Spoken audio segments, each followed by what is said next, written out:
Quelqu'un lui offrira un programme privateur mais très commode, c'est-à-dire, et sans lui dire le prix de ce programme est à liberté.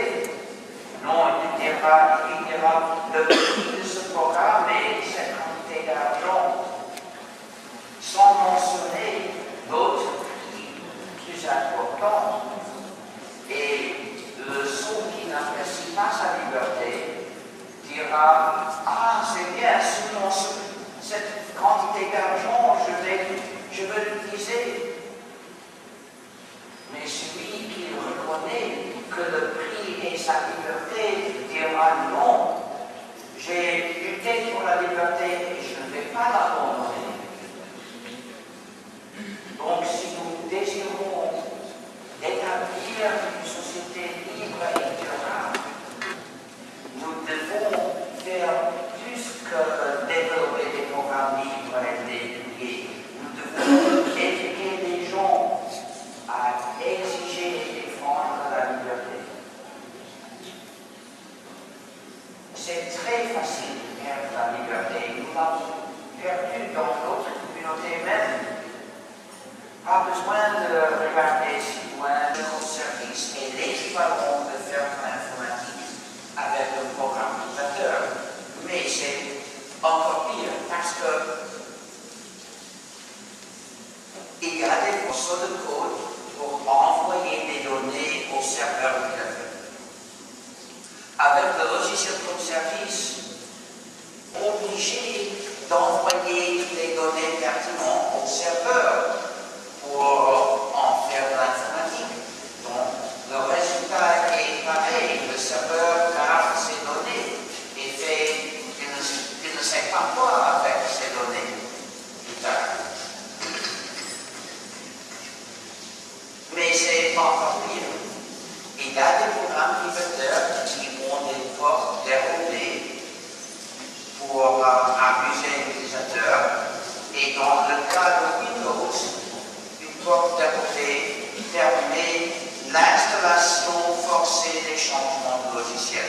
C'est-à-dire que Microsoft, alors que les activités éducatives doivent moralement enseigner, c'est-à-dire selon l'éthique, ils doivent enseigner uniquement les programmes libres. Il y a 4 raisons. La première raison est pour économiser. C'est une raison moins importante, parce que l'argent est moins important que la liberté. Mais les écoles n'ont pas assez d'argent et c'est bon de leur offrir la possibilité d'économiser.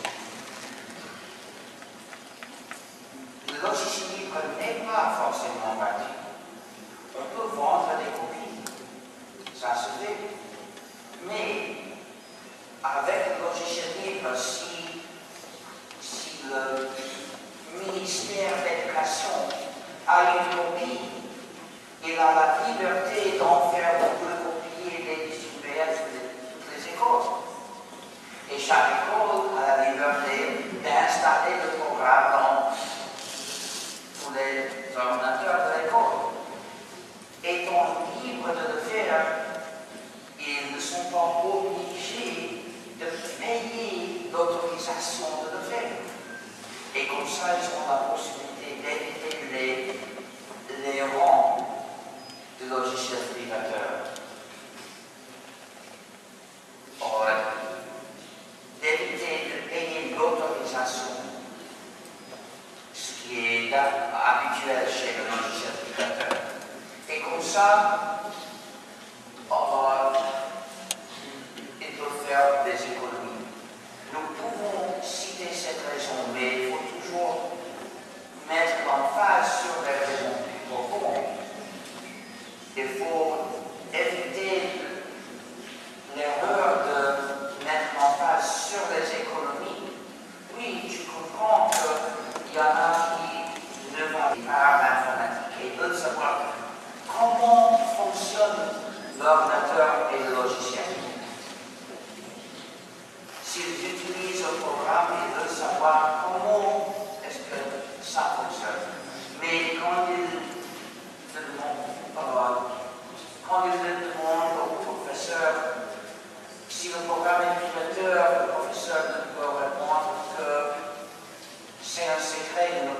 de savoir. Et l'éducation ne peut pas commencer.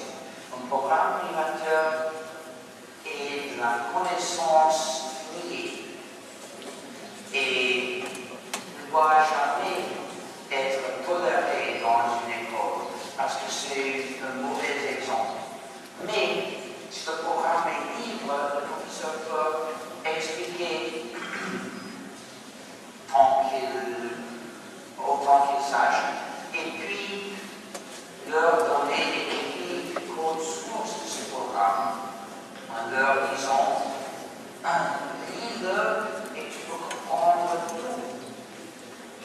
Et ils le liront parce qu'ils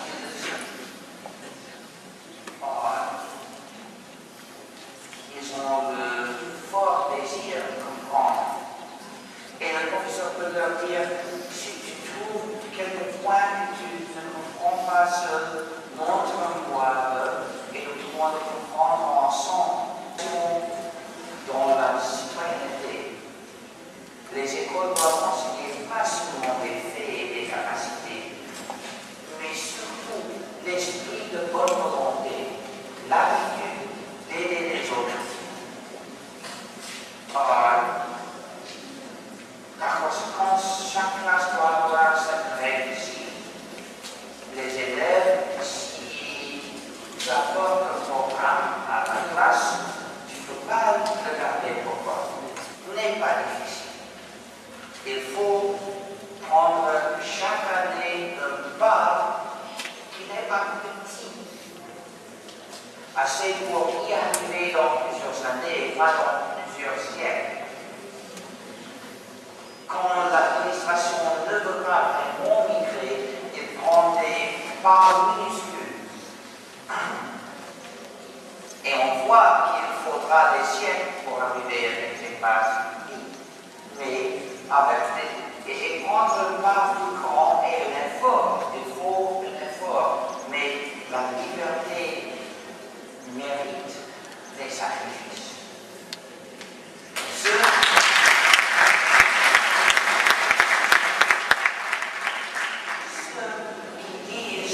J'accepterai de logiciel libre quand ils ne me coûtent rien.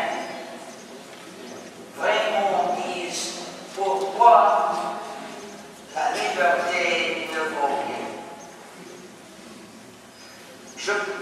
Je serais d'accord à payer rien pour la liberté, payer zéro. Mais un petit peu plus, c'est trop. Dans notre lutte, il ne faut pas des grands sacrifices. Il n'est jamais vraiment Dieu. C'est la commodité que nous devons sacrifier. Parfois, il faut du travail, il faut de l'effort. Mais c'est beaucoup plus facile aujourd'hui qu'il y a 27 années. On peut faire des choses. Et maintenant, je veux vous présenter mon autre identité.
Faire toute son informatique